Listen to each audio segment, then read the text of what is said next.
Hello everyone. So already मैंने doctor Faustus अपनी video lecture में कवर कर दिया है। आज हम doctor Faustus as a tragedy देखेंगे। एग्ज़ाम पॉइंट ऑफ व्यू से बहुत ही इंपॉर्टेंट क्वेश्चन है। जो डॉक्टर फॉस्टर्स है वो क्रिस्टोफर मार्लो द्वारा लिखा गया है, वो आप सभी को पता है। मैं अपना टाइम वेस्ट ना करते हुए doctor Faustus as a tragedy, ये मोस्ट इंपॉर्टेंट क्वेश्चन मैं आपको करवाती हूँ। जो डॉक्टर फॉस्टर्स है बाय क्रिस्टोफर मार्लो, ये एलिजाबेथन ट्रेजेडी मानी जाती है, जो कि एरिस्टोटल के रूल्स पे चलती है। एरिस्टोटल ने क्या रूल्स दिए थे कि एक ट्रेजेडी को होने के लिए there are some basic definition जो होनी ही चाहिए एक ट्रेजेडी में। पहली बात कि जो हमारा मेन हीरो होगा, जो ट्रेजिक हीरो होगा, वो एक नोबल पर्सनैलिटी का होना चाहिए, मतलब पहले से ही रिच होना चाहिए, नोबल क्लास का होना चाहिए। दूसरा बचा रखा था कि उसका एक ट्रेजिक फ्लॉ होना चाहिए, उसके अंदर एक कमी होनी चाहिए, that was hamartia. The third point was that कि उसके अंदर ही कोई ना कोई कन्फ्लिक्ट चल रहा होगा, ठीक है, उसका इनर कॉन्फ्लिक्ट हो रहा होगा, उसके बारे में है। द फोर्थ कि उसका चेंज होगा, उसके फॉर्च्यून में चेंज होगा, जो कि होता है पेरिपीटिया। और फिर उसके बाद एनागोरसिस होता है, जिसके अंदर उसको सेल्फ रियलाइजेशन होता है कि उसने ये सारी गलतियाँ की थी, उसके अंदर ये फ्लॉज हैं जिसके कारण गॉड उसको पनिश करेंगे, ठीक है। आफ्टर दैट उसका जो ट्रैजिक फ्लो है, उसके कारण जो इफ़ेक्ट पड़ा वो हम देखेंगे, उसके एक कैटास्ट्रोफी डेंजरस डेथ के बारे में। और फिर हम देखेंगे जब उसका डेथ हो गया तो जो ऑडियंस है वो उसके लिए क्या फील कर रही है, पिटी फील कर रही है, जो कि हम कैथारसिस में देखेंगे। Without wasting our time let's begin. ये जो स्टोरी है, it tells the story of great scholar whose over reaching ambition leads to his damnation. Marlowe calls it a tragic history because Foster falls from a great height of hell due to his own flaw. उसके खुद एक tragic flaw के कारण वो बहुत ही ऊंचाई से गिरता है। इट मीन्स वो मुंह के बल गिरता है। यहाँ पर कोरस, जो कि एक प्रोलोग में कुछ लाइनें दे रखी हैं, रिगार्ड इज हेलिश फॉल। ये कोट अगर आप अपने क्वेश्चन में आंसर में डालेंगे सो बहुत ही इफेक्टिव लगेगा। Renaissance ambition is God, but without God it lets to hell. यहाँ पर नॉलेज की बात की गई है कि knowledge must have its limit. तुम रेनिसान एम्बिशन तो गुड है, ambition is good, but God के बिना वो जो तुम्हारा एम्बिशन है, जो तुम्हारी नॉलेज है, वो बिल्कुल ना के बराबर है। अब हम ट्रैजिक हीरो के बारे में जानते हैं, जो कि हमारा डॉक्टर फॉस्टर्स है। पहली बात, ट्रेजिक हीरो के होने के लिए हमारे पास होना चाहिए कि जो वो हीरो है वो एक नोबल क्लास से बिलोंग करना चाहिए। यस, नोबल है, रिस्पेक्टेड है। Faustus is the top scholar of Wittenberg university. He masters logic, medicine, law, divinity. यहाँ पर कुछ मैंने कोट लिख रखी है, cut is the branch that might have grown full straight. ये कोरस ने कही है, ये लाइनें एक्ट नंबर 5 से है। इसका मतलब है कि जो फॉस्टर्स है उस पर बहुत ज़्यादा पोटेंशियल थी, ऑल्दो वो मेडिसिन में उसके नॉलेज था, लॉजिक में था, लॉ में था, डिविनिटी में था, उसको नॉलेज तो बहुत था, but he wasted everything just because कि उसको सबका सुप्रीम बनना था, उसे गॉड लाइक बनना था और बहुत ही ज़्यादा पावर चाहिए थी। This makes audience feel pity from the start. Very starting हमने देखा कि भाई वो इतना इंटेलिजेंट था, बट उसका एक कि भाई मुझे नेक्रोमेंसी सीखनी है, मुझे गॉड जैसा सुप्रीम बनना है, उसके ही कारण उसका बहुत ही ज़्यादा डाउनफॉल हुआ। आगे हमारा जो सेकंड है उसके बारे में पढ़ते हैं, दैट वाज हमर्शिया, जो कि ट्रेजिक फ्लो होता है। और ओवर रीचिंग एम्बिशन है ट्रेजिक फ्लो किसका, फॉस्टर्स का। एरिस्टोटल कहते हैं जो हीरो होता है फॉल्स फ्रॉम वन मिस्टेक, उसकी एक गलती के कारण वो उसका फॉल होता है। यहाँ पर फॉस्टर्स का फ्लो था हुब्रिस, that was the pride plus unlimited ambition. बहुत ही घमंडी था उसका अनलिमिटेड एम्बिशन कि भाई मुझे इतना सारा पावर चाहिए। He calls all subjects that paltry and to mean, उसके लिए ये सारे वर्ड्स यूज़ किए गए हैं। He rejects God and wants to be like God. उसने गॉड के सभी चीज़ों को, ये नहीं कि भाई गॉड की शरण में चले जाए, उसने ये सब चीज़ें छोड़ के वो गॉड लाइक बनना चाहता था। A sound magician is mighty God, ये एक्ट नंबर 1 सीन नंबर 1 का कुछ कोट है, जिसका मतलब है कि वो चाहता था कि वो एक सुपर ह्यूमन बने, मीन्स गॉड लाइक बने. This shows renaissance spirit, but he crosses the limit. He doesn't want knowledge for service, but he wants it for power. वो पावर गेन करने के लिए इसे ये सब चीज़ें चाहिए थी, ये नहीं कि वो नॉलेज प्राप्त करे. आगे बढ़ते हैं.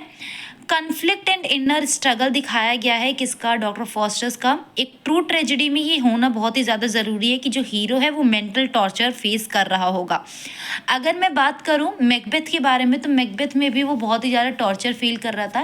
एज जब उसने किंग डंकन को मार दिया था, सो उसको अलग अलग घूस दिख रहे थे, उसको अलग अलग आवाज़ें आ रही थी, उसको हर बार ऐसा लग रहा था कि उसके हाथ में ब्लड स्टेन है.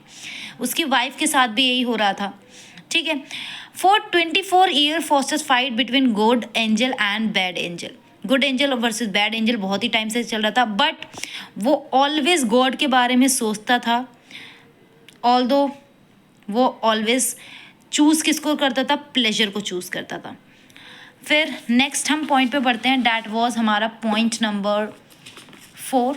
That was reversal and recognition, that is peripecia and anagrasis. I have left some quotes जो कि आपका कन्फ्लिक्ट चल रहा है, इनर कन्फ्लिक्ट के बारे में है.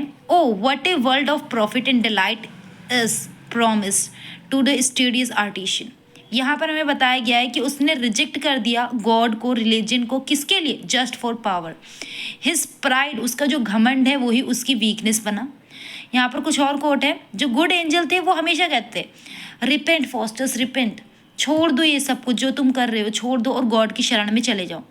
बट जो इविल एंजल है वो तो कहता है go on fosters go on, my heart is so hard and I can not repent.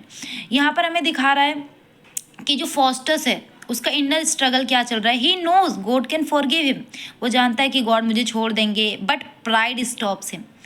वो जानता था कि अगर मैं गॉड पे माफ़ी मांगने जाऊंगा तो गॉड मुझे फॉरगिव कर देंगे, बट उसका हमेशा घमंड उसको रोक देता था. वो कहता था कोई बात नहीं, मैं गॉड से ज़्यादा बन जाऊंगा, गॉड से ज़्यादा ब्रेव होऊंगा. This inner conflict makes him human, और यही इनर कॉन्फ्लिक्ट उसको ह्यूमन की नज़रिए से हमें देखता है, और कि हम उसके लिए पिटी फील करें कि वो वीक है, वो कमज़ोर है, वो इनर कॉन्फ्लिक्ट से जूझ रहा है, जिसके कारण हमें क्या लग रहा है कि हमारे अंदर एक कैथारसिस की भावना जग रही है. आगे हमारा जो पॉइंट नंबर 4 था, that I have told you that reversal and recognition, that is peripeteia and anagnorisis. So peripeteia मतलब क्या होता है, सडन चेंज ऑफ फॉर्च्यून. हमने देखा कि वो पहले क्या था, एक नॉर्मल ह्यूमन बीइंग था, बट उसका सडन चेंज हुआ to the almighty God like structure. Now अब वो क्या बन गया था, वो एक डेमन बन गया था और उसके पास गॉड लाइक पावर थी. ठीक है. और एनोग्रेसिस मतलब क्या होता है, सेल्फ रियलाइजेशन, जो कि उसको कब हुआ था, लास्ट आवर में, जब 12 o'clock होने वाले थे और उसको जो डेमन है, जो मेफिस्टोफिलिस है, लूसीफर है, वो उसको हेल में लेकर जाने वाले थे. Faustus now hast thou but 1 bare hour to live. ये सब उसको कब हुआ, जब फॉस्टर्स के पास केवल 1 hour लेफ्ट था. Oh soul be change into little water drop and fall into the ocean. यहाँ पर हमें फाइनल सोलिडिटी के बारे में बता रखा है, जहाँ पर ये जो लाइन है ये हमें शो करता है कि जो फॉस्टर्स है वो बहुत ही ज़्यादा टेरिफाइड है, बहुत ही ज़्यादा डरा हुआ है. इसका मतलब ये है कि ये जो लाइन है ये बता रहा है कि जो फॉस्टर्स है वो चाहता है कि जो मेरी सोल है वो हाइड हो जाए, छुप जाए, किससे, डेविल से. He sees Christ blood streams in the firmament but it's too late. This is the most tragic moment, catharsis start. यहीं से हमारा कैथारसिस वाला जो फिनोमिना है वो स्टार्ट हो जाता है. ये जो लाइन है क्राइस्ट ब्लड स्ट्रीम्स इन फर्मेंट, इसका मतलब है कि वो चाहता है कि उसको एक बार सेल्वेशन मिल जाए, बट ये बहुत ही पेनफुल मोमेंट रहेगा बिकॉज अब वो बहुत ज़्यादा लेट हो गया है. उससे अगर वो पहले ही माफ़ी मांग लेता तो it will be helpful. Good angel, अगर हम गुड एंजल की बात करें तो इस टाइम पे जो गुड एंजल है उसका डेमिनेशन हो गया है क्योंकि उसकी बात नहीं मानी गई. अब गुड एंजल आया भी नहीं है, बैड एंजल ही हमें लास्ट सीन में दिखता है, केवल बैड एंजल आया है, बट बैड एंजल की कोई बात अब सुनी नहीं जाएगी because God has came and God ने कह दिया है नो प्रॉब्लम, अब तुम जाओ जहाँ तुम्हें जाना है. ठीक है. आगे बढ़ते हैं. आगे क्या हमें बता रखा है, कैटेस्ट्रोफी, इसका मतलब होता है डेंजरस प्लस उसकी डेथ. डेंजर आ गया है और डेथ आ गई है. Every tragedy ends in death and destruction. हर एक ट्रेजेडी एंड किससे होती है, डेथ और डिस्ट्रक्शन से होती है. अब 11 से सीधा 12 o'clock बज गए हैं. जो डेविल्स आए और उन्होंने फॉस्टर्स को खींच के हेल की ओर लेकर गए. His body is torn into pieces, only limbs are left, only limbs left कर दिया और उसकी जो बॉडी है उसके टुकड़े टुकड़े करके वो लेकर चले गए। कहाँ पर? हेल में। Ugly hell gape not come not Lucifer. Physical destruction shows moral destruction, his ambition literally tore him apart. यहाँ पर क्या बता रखा है? उसका फिजिकल डिस्ट्रक्शन तो हुआ ही, उसका बॉडीली डिस्ट्रक्शन तो हुआ ही, बट उसका मोरल डिस्ट्रक्शन भी हुआ है। उसका जो एम्बिशन था उसने ही क्या कर दिया? उसके टुकड़े टुकड़े कर दिए। यहाँ पर 6th पार्ट जो कि मोस्ट इंपॉर्टेंट है and the ending part that was catharsis, और जो मोरल पर्पस बताया गया है। एरिस्टोटल कहते हैं कि जो ट्रेजेडी है वो हमेशा एक कैथारसिस इवोक करती है। इसका मतलब पिटी और फियर की फीलिंग इवोक करती है किसके अंदर? ऑडियंस के अंदर। We feel pity and genius in is destroyed, we feel fear about it, I should not be proud like him. ठीक है, ये कुछ लाइन है जहाँ पर बोला I should not be proud like him, मतलब means God type. The next one is regard his hellish fall whose frightful fortune में एग्जॉर्ट हिज वाइस। ये जो लाइन है ये कोरस ने बोली है। In the very first line I have explain you. जो अनलिमिटेड एम्बिशन होता है विदाउट गॉड के वो हमेशा डेमिनेशन का कारण, बर्बादी का कारण बनता है। अगर कंक्लूजन की बात करें तो कंक्लूजन में हम ये लिख सकते हैं कि जो डॉक्टर फॉस्टर्स है is a perfect Elizabethan tragedy. Faustus is a noble scholar with a tragic flaw over ambition, over reaching ambition उसका एक ट्रेजिक फ्लो था। He suffers inner conflict, realises his mistake too late and dies a painful death. अगर हम देखें तो इसके अंदर हमें एक शॉर्ट ट्रिक पता चल गई है कि डॉक्टर फॉस्टर्स क्या था? एक नोबल स्कॉलर था, मतलब नोबल वाली कैरेक्टरिस्टिक्स आगे नोबल हीरो है। फिर बता रखा है उसका फिर उसका ट्रेजिक फ्लो था, उसका इनर कॉन्फ्लिक्ट था, एक पेनफुल डेथ थी, और जो ऑडियंस उसने क्या इवोक किया? कैथारसिस। और हम कह सकते हैं ये एक वार्निंग सिग्नल था कि हमेशा एक अनलिमिटेड एम्बिशन का without God always a damnation occurs, damnation led होता है। Like Aristotle said shows fall a great man due to his own error, उसकी खुद की एक गलती से एक ग्रेट मैन का फॉल होता है। ग्रेट मैन मीन्स जो फॉस्टर्स था वो एक ग्रेट स्कॉलर था, बहुत ही अच्छा पढ़ा लिखा था, बट उसका फॉल क्यों होता है? बिकॉज उसका खुद का एरर से, that was his over reaching ambition. अगर आपको इन सब के आंसर भी चाहिए so please like share and subscribe my channel. Till then let's see you in the next video. But I want to say that these are some summary that I will be providing in the upcoming video. So please stay tuned with me. Please notify our channel. Thank you.